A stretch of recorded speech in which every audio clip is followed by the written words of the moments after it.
Section हमारे पास है electric current. Important section है, थोड़ा बहुत आप लोग लोअर क्लास में इसके बारे में स्टडी किया है।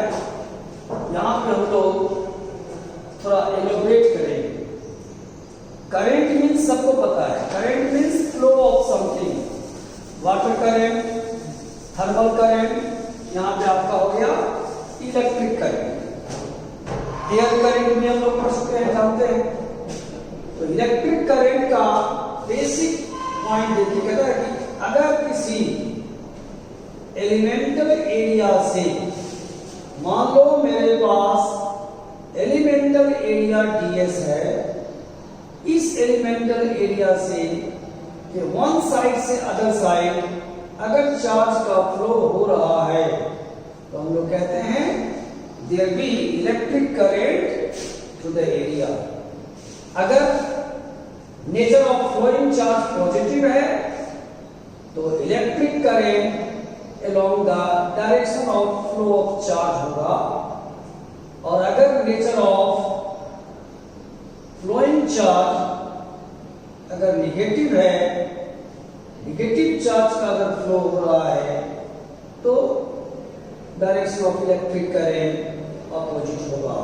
लोअर क्लास में आपने पढ़ा था कि the flow of positive charge under potential difference is called electric current. Flow of positive charge under potential difference is called electric current। ये पहला होगा, the flow of positive charge under potential difference is called electric current। दुनिया ने positive charge के flow को electric current assume किया। अगर किसी एलिमेंटल एरिया से delta Q coulomb charge flow कर रहा है तो हम लोग कहेंगे सरफेस से करंट है। अगर nature of flowing charge positive है तो डायरेक्शन ऑफ करंट होगा along the direction of flow of charge। और अगर nature of flowing charge negative है तो उस केस में अपोजिट डायरेक्शन को एज्यूम किया जाएगा, direction of electric current.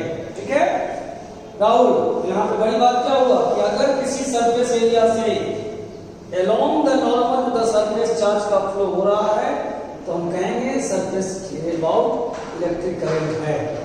Convention है flow of positive charge under potential difference is called electric current। मतलब अगर nature of charge flowing charge positive है तो डायरेक्शन ऑफ करंट होगा same as the direction of flow of charge. अगर nature of flowing charge negative है तो उस case में डायरेक्शन ऑफ इलेक्ट्रिक करंट होगा opposite to the direction of flow of charge. अब आइए strength of electric current.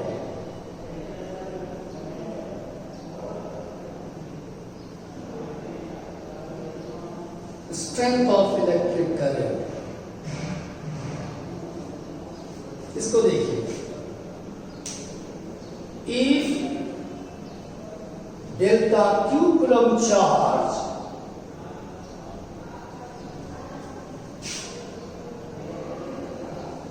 flows through elemental area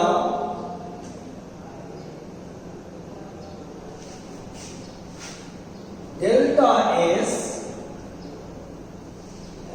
in a small time interval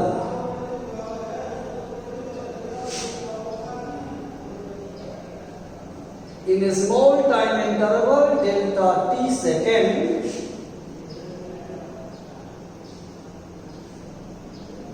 in the direction along the normal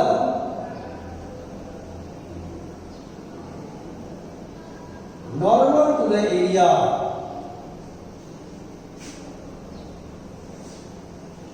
then average and instantaneous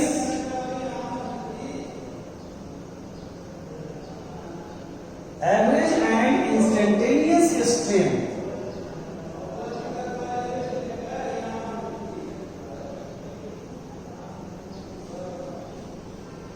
electric current may be defined as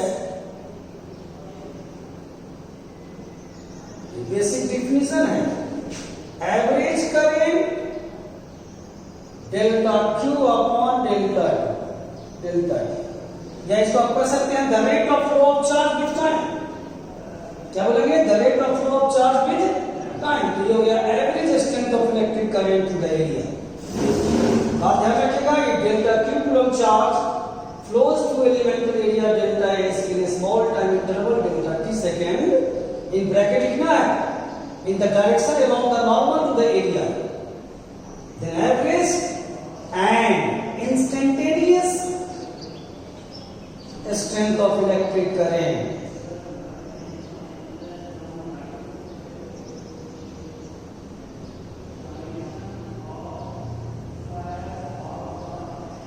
ये हो गया instantaneous strength. और इसको क्या लिख सकते हैं mister Rahul? इसको हम क्या लिख सकते हैं? याद आ रहा है?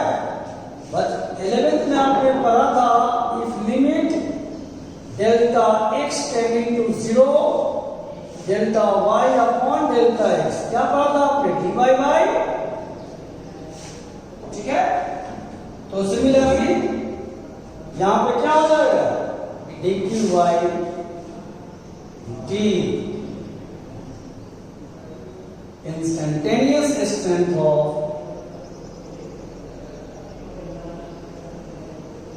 electric current।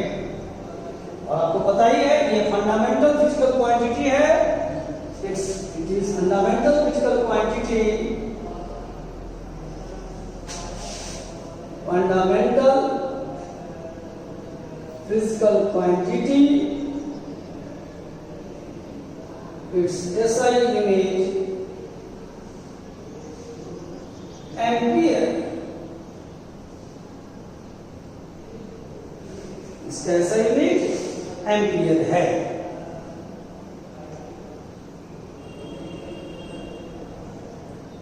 तो इस चैप्टर का पहला फिजिकल क्वांटिटी आपके सामने आया, स्ट्रेंथ ऑफ इलेक्ट्रिक करंट।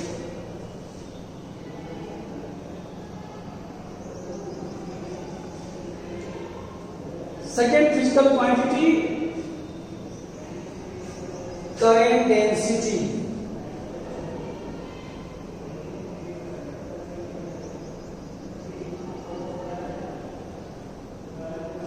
इस चैप्टर का सेकंड आपका statement physical quantity is current density होगा।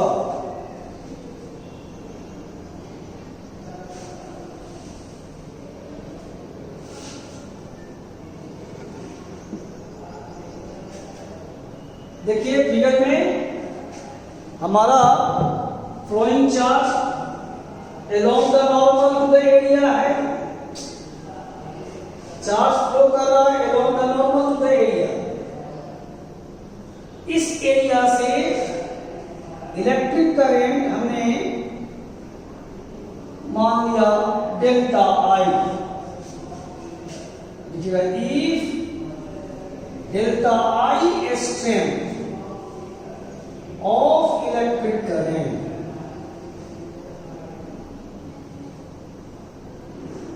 flows through elemental area delta S along the normal to the area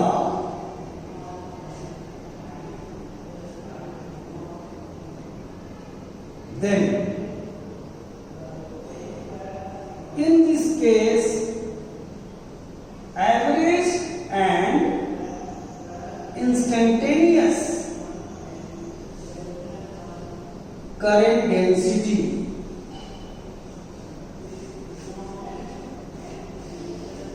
may be defined as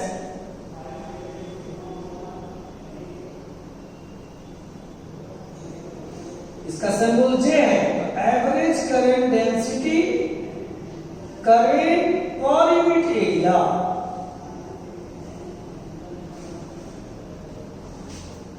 और करंट डेंसिटी इंस्टेंटेनियस, इसी का limiting value, limit delta S tending to 0, delta I upon delta S, जिसको आप mathematically D I by D S लिख सकते हैं। Current density, यहां पे ध्यान रखना है, direction of flow of charge along the normal to the area है। अगर चार्ज का flow along the normal to the area होगा, इस कंडीशन में ये हमारा current density.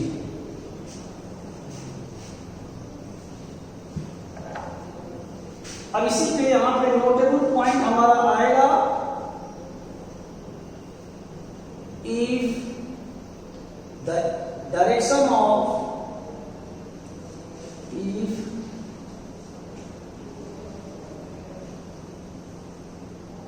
direction of flow of charge,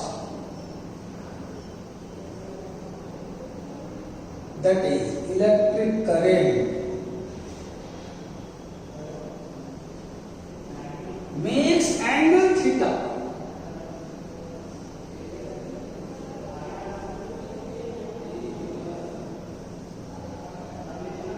with the normal to the area,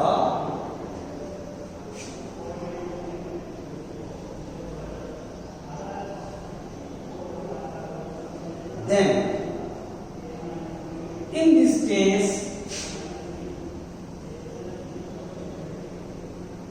current density average हो जाएगा delta I upon delta S cos theta, और current density instantaneous D I upon D S cos theta. यहां पे condition क्या है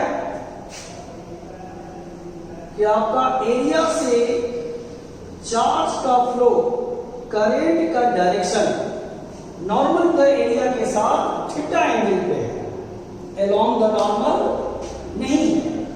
अगर charge flow direction of electric current normal के साथ, यानी कह सकते हैं डायरेक्शन ऑफ एरिया वेक्टर के साथ अगर थीटा एंगल पे है, तो उस केस में एक फैक्टर कॉस थीटा आ जाएगा। एक्चुअली मतलब समझिए, एक फैक्टर क्या आ जाएगा, कॉस थीटा। वो कैसे, देखिए, अगर हमारे पास एरिया एलिमेंटल है तो ये वेक्टर होगा, वेक्टर किधर होगा, अलोंग दिस डायरेक्शन। तो इस लाइन से अगर एरिया वेक्टर थीटा एंगल पे है, तो इस एरिया वेक्टर का कंपोनेंट अलोंग इस डायरेक्शन क्या हो जाएगा, कोसाइन, और उसके परपेंडिकुलर साइन, जो हम लोग वेक्टर को रिजॉल्व करते आए थे। तो delta I J average delta S cos theta, यहां D I J instantaneous D S cos theta.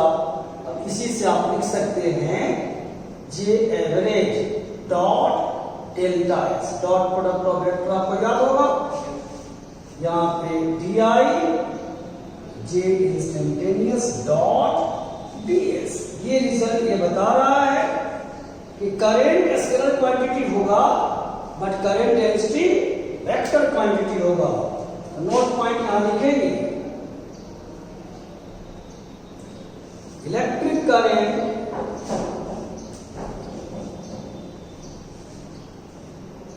density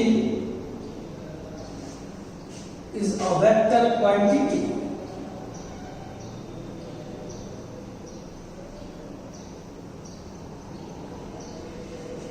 Electric current density is a vector quantity.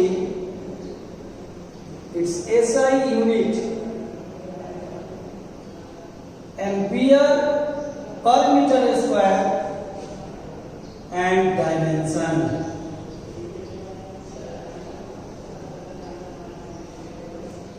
IL minus 2, magnitude and direction.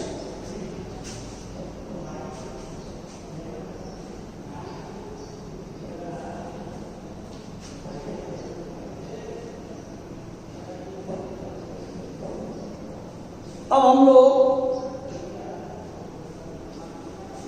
आगे बढ़ते हैं। Basic जो दो डेफिनेशन था, strength of electric current and current density, इसके बाद हम लोग आगे प्रोसीड करेंगे इस चैप्टर में, और जैसे जैसे आगे बढ़ेंगे बहुत सारे रिजल्ट आपके सामने आता जाएगा। नेक्स्ट पॉइंट है, नेक्स्ट टॉपिक है ड्रिफ्ट वेलोसिटी।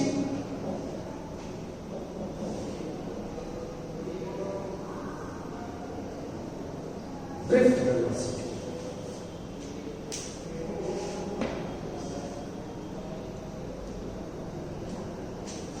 ड्रिफ्ट वेलोसिटी को हम देखेंगे।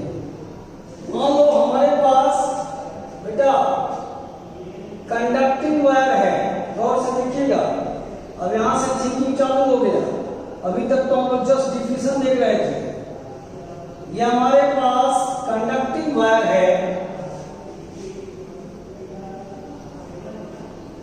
कंडक्टिंग वायर का मतलब सबको पता है। कंडक्टर मतलब the substance which contain free electrons. ऐसा सब्सटेंस जिसके लैटिस साइड में, लैटिस साइड का मतलब हुआ दो एटम के बीच का फ्री स्पेस। लैटिस साइड में large number of free electrons है। फ्री इलेक्ट्रॉन्स का मतलब क्या हुआ राहुल? एटम से बाहर। केमिस्ट्री में आपको पढ़ेंगे, पांचवें छठे ऑर्बिट के बाद इलेक्ट्रॉन अगर है तो उसको एटम से बाहर माना जाता है। तो वो फ्री होते हैं, मोबाइल होते हैं, लाइक गैस मॉलिक्यूल्स। वो 3 डायमेंशनल एरिया में रैंडम मोशन करता रहता है due to temperature and thermal energy. तो चूंकि हर सब्सटेंस के पास थर्मल एनर्जी है, तो इस मटेरियल के अंदर large number of free electron है, और ये free electron due to temperature and thermal energy 3 dimensional area में रैंडम मोशन करता रहता है झिकझक पाथ पे। देखो ऐसा पाथ होता है, इसे क्या बोलते हैं हम लोग? झिकझक पाथ। मतलब दोस्तों देखो, जहां से स्टार्ट हुआ था कई मोशन के बाद फिर कहां आ गया? उसी पॉइंट पर। इसको ब्रोनियर मोशन भी कहते हैं साइंटिस्ट के नाम पे। तो इस रैंडम मोशन के कारण, ध्यान रखिएगा, किसी गिवन क्रॉस सेक्शनल एरिया को, मान लो हमने कंडक्टिंग वायर का ये क्रॉस सेक्शनल एरिया पे माइंड को फोकस किया, तो ड्यू टू रैंडम मोशन इस गिवन क्रॉस सेक्शनल एरिया को जितना number of electron right cross करता है, उतना ही number of electron left cross करता है। ठीक है? दोनों डायरेक्शन में equal number of electron cross करता है। और अभी आपने पढ़ा है ना, नेगेटिव चार्ज के फ्लो के अपोजिट डायरेक्शन में क्या होता है? Electric current. तो इस इलेक्ट्रॉनिक फ्लो के कारण करंट डेवलप हुआ इस डायरेक्शन में। आप देखोगे, इस इलेक्ट्रॉनिक चार्ज के फ्लो के कारण करंट डेवलप हुआ इस डायरेक्शन में, और इस इलेक्ट्रॉनिक चार्ज के फ्लो के कारण करंट डेवलप हुआ इस डायरेक्शन में। नेट करंट क्या हो गया? 0। ये इनिशियल कंडीशन है, बात को समझिएगा। हमारे पास अगर ये कंडक्टिंग रॉड है तो इसके अंदर due to temperature and thermal energy electron का मोशन हो रहा है, लाइक गैस मॉलिक्यूल्स। अब इस रैंडम मोशन के कारण किसी given area of cross section को दोनों डायरेक्शन में equal number of electrons cross करता है। Number of electron right left से जाएगा, राइट के कारण करंट लेफ्ट, लेफ्ट फ्लो के कारण करंट राइट, और net current across every area of cross section 0। But बात अब समझ में आ रही है, लेकिन अगर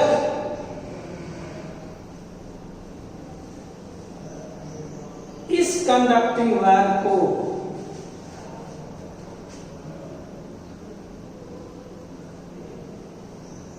अगर मैंने इस कंडक्टिंग वायर को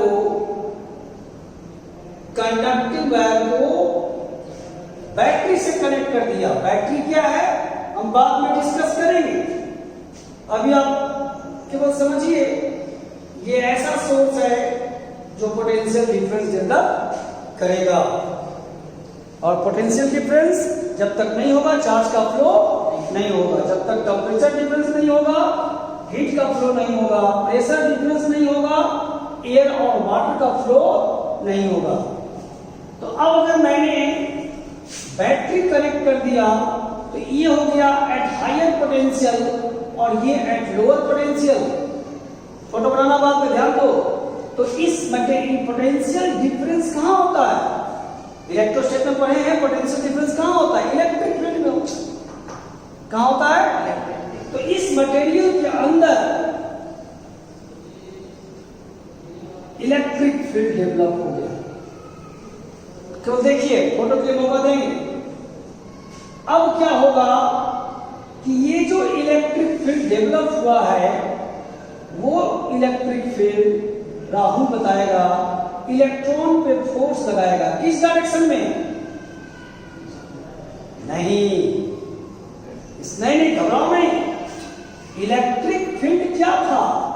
ये था force experienced by unit positive charge. भूल गए? तो प्लस चार्ज फोर्स फील करेगा अलोंग द फील्ड, तो इलेक्ट्रॉन अपनी डायरेक्शन। इलेक्ट्रॉन पे चार्ज कौन है? चलो नहीं, इलेक्ट्रॉन पे चार्ज कौन सा है? माइनस। बात समझो, अगर पूरी इलेक्ट्रोस्टैटिक तुम पढ़े होते तो ये छोटी सी बात तुम्हारे मन में होती। What is the direction of electric field along the movement of free positive charge? तो फ्री पॉजिटिव चार्ज होता तो अलोंग द फील्ड जाता। तो इसके अंदर जो फ्री इलेक्ट्रॉन्स है इस पे फोर्स लग गया। किस डायरेक्शन में? ध्यान से देखो, इस डायरेक्शन में, क्यों? Minus charge. तो अब इस डायरेक्शन में ज्यादा नंबर ऑफ इलेक्ट्रॉन फ्लो करेगा, बट इस डायरेक्शन में जितना कर रहा था उतना ही करेगा। कितना कर रहा था? m। अब यहां पे क्या कहोगे? m ग्रेटर देन क्या हो जाएगा? n। अब सोचो ध्यान से, इसके कारण करंट इस डायरेक्शन में, इसके कारण करंट इस डायरेक्शन में, तो ये ज्यादा होगा ना इससे। ये करंट होगा, इससे क्या होगा? ज्यादा होगा। तो अब every area of cross section पे इस डायरेक्शन में इलेक्ट्रिक करंट डेवलप हो जाएगा। ये मैकेनिज्म है और ये फंडा है। नोट कीजिए, मैं लिखाता हूं तो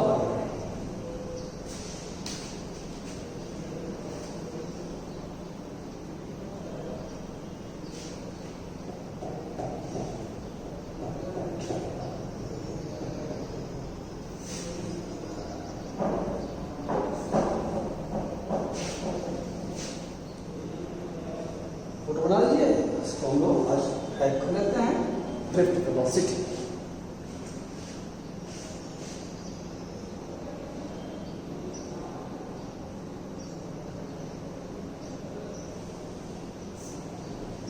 देखिएगा, as we know that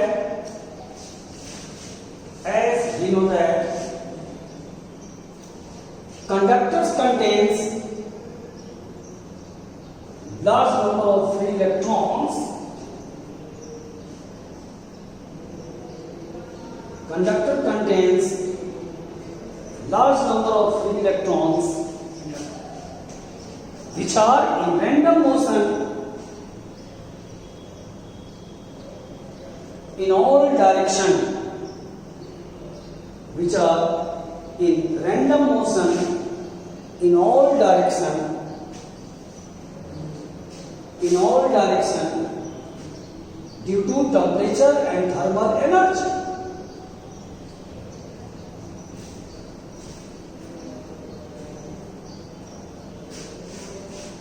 Due to temperature and thermal energy.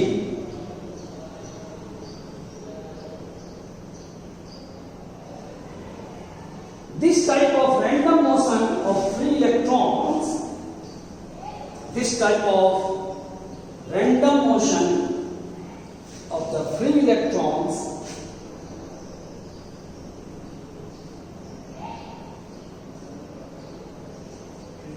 net strength of electric current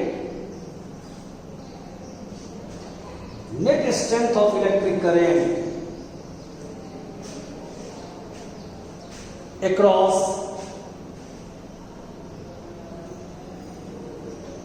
every area of cross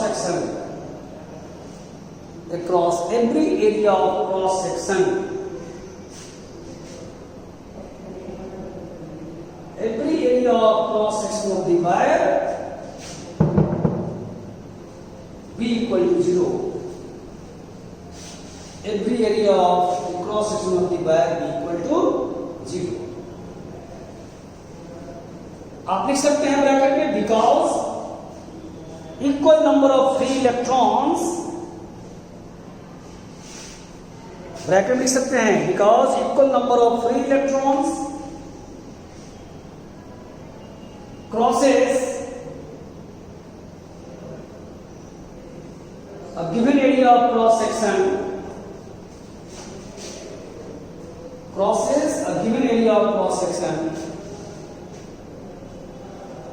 in both direction.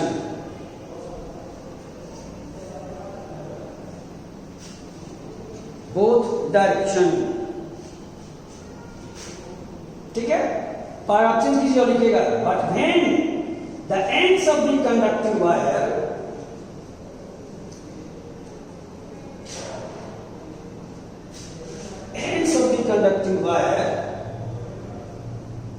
are connected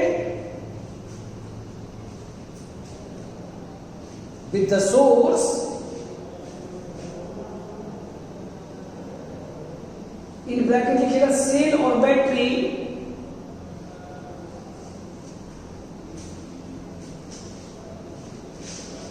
then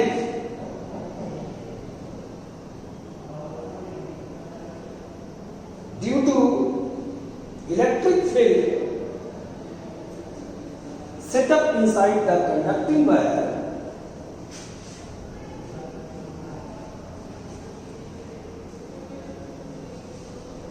more number of free electrons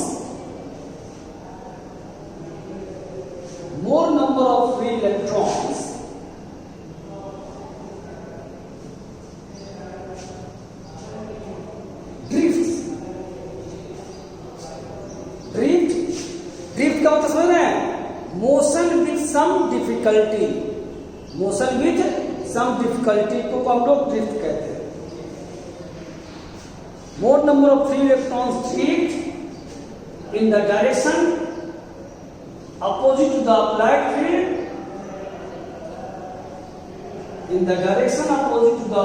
field,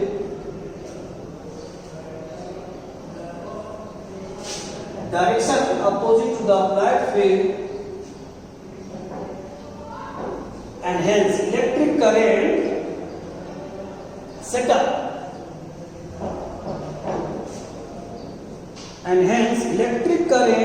set up across every area of cross section of the wire,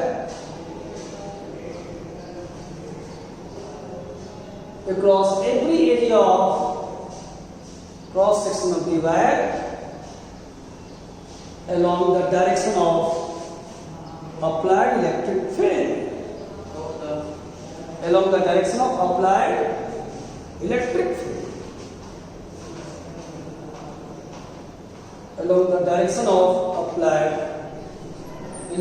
field. These moving electron, पर आप change कीजिएगा, these moving electron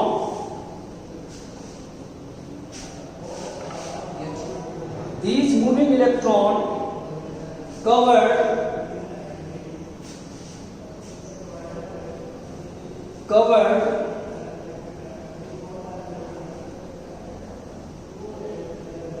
certain distance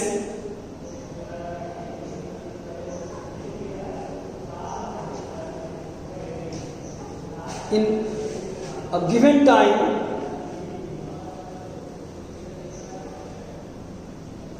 with certain velocity called drift velocity.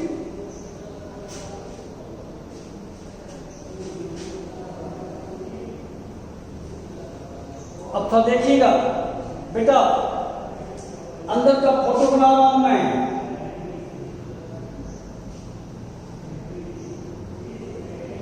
थोड़ा सा समझने के लिए, ये मान लो कंडक्टिंग वायर है,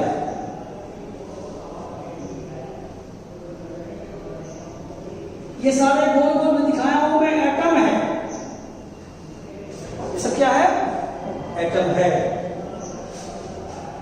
अब ये एटम्स मॉलिक्यूल्स के बीच फ्री इलेक्ट्रॉन्स है, इसी को लैटिसाइड कहते हैं लोग। इलेक्ट्रॉन पहले तो मोशन कर ही रहा था, वो मोशन क्यों था? Due to temperature and thermal energy.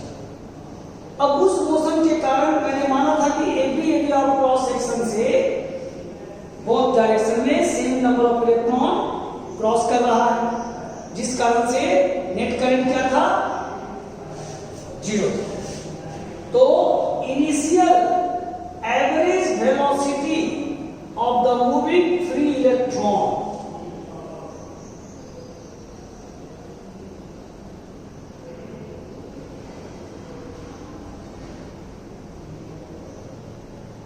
क्या लिया जाता है? 0। क्योंकि जब आपने सोर्स से कनेक्ट नहीं किया और due to temperature and thermal energy ये फ्री इलेक्ट्रॉन जो मूवमेंट कर रहा था, उस मूवमेंट के कारण आपका किसी इलेक्ट्रॉन की एवरेज वेलोसिटी क्या होती है? 0 होती है।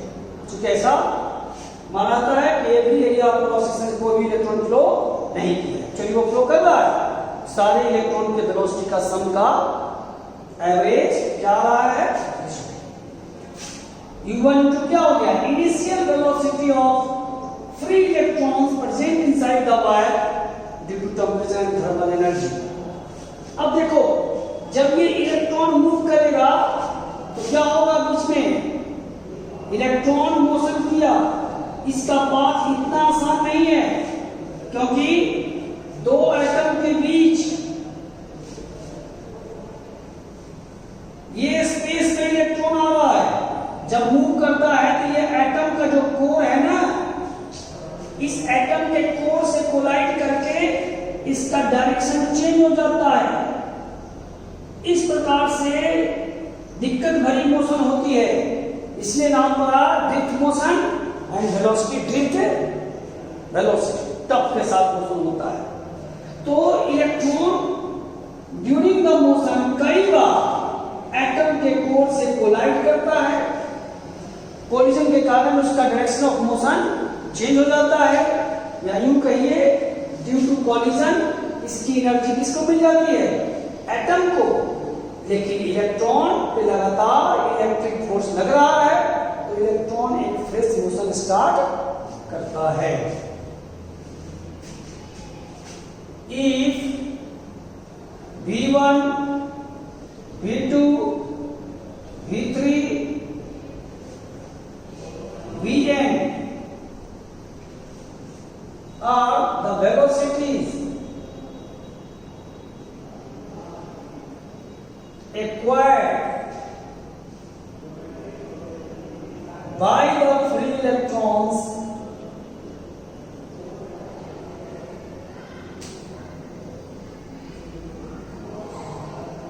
after applied electric field, then we can write,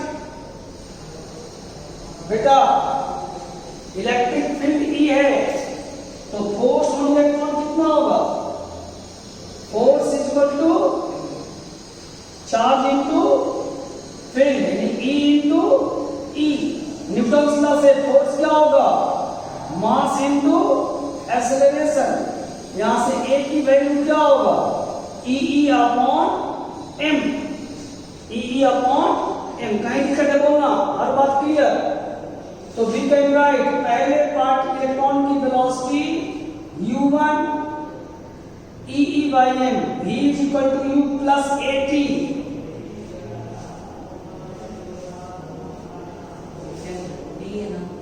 tau लिखे हैं, टी ही है, टाइम ही है।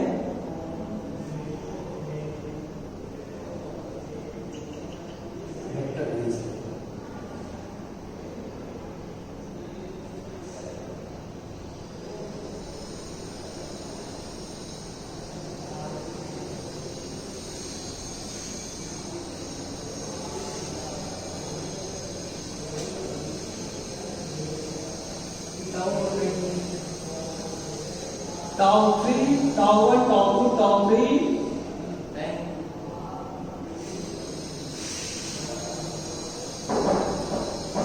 Tau n। ये टाउ है relaxation time, time interval between two successive collision of electrons with the core of the atom. यहां लिखेगा हियर टाउ। टाउ क्या है? Relaxation time.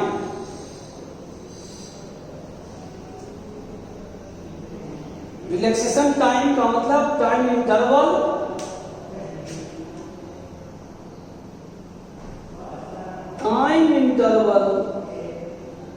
Between two successive collision of the free electrons with the core of the atom।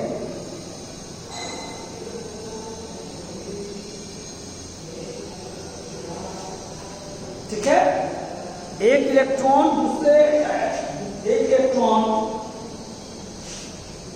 जब motion करता है तो कई बार atom के कोर से कोलाइड करेगा, तो एक टक्कर दूसरे टक्कर के बीच टाइम इंटरवल है tau, relaxation time. Different electron के लिए डिफरेंट, क्योंकि डिफरेंट इलेक्ट्रॉन को अगर इलेक्ट्रिक फील्ड में फोर्स लगाया तो सभी एक साथ मोशन नहीं कर सकते हैं, टाइम डिफरेंट हो सकता है बेटा। तो average drift velocity, average drift velocity v1, v2, v3, vn by सारा वैल्यू को v1, v2, v3 को पुट कर दीजिए। तो देखिएगा पुट करने पे u1, u2, u3, un by m एक साथ आ जाएगा, और सेकेंड टर्म में कॉमन है ई बाई एम।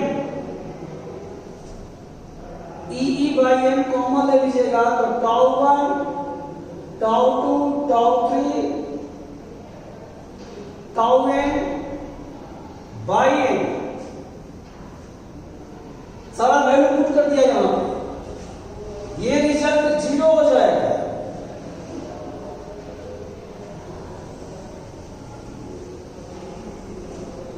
और इसी को टाउ बोलते हैं, एवरेज रिलैक्सेशन टाइम।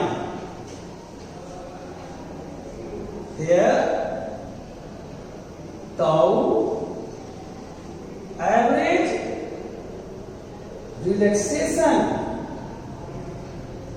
टाइम, यह है ड्रिफ्ट वेलोसिटी। बहुत सारी बातें नई बातें थी। वेलोसिटी चूंकि इलेक्ट्रॉन ने गेन किया है, सर्टेन डिस्टेंस कवर किया है, after a number of times collision with the core of the atom, तो इलेक्ट्रॉन का मोशन चूंकि आसान नहीं है, मोशन है विद सम हडल, इसलिए इसकी वेलोसिटी को कहा गया ड्रिफ्ट वेलोसिटी। तो आगे हम लोग इसके बाद ध्यान देखेंगे, जहां भी दिक्कत होगा और पूछते रहना है, क्योंकि मैंने पहले कह दिया 40% 50% टॉपिक फिजिक्स का करंट इलेक्ट्रिसिटी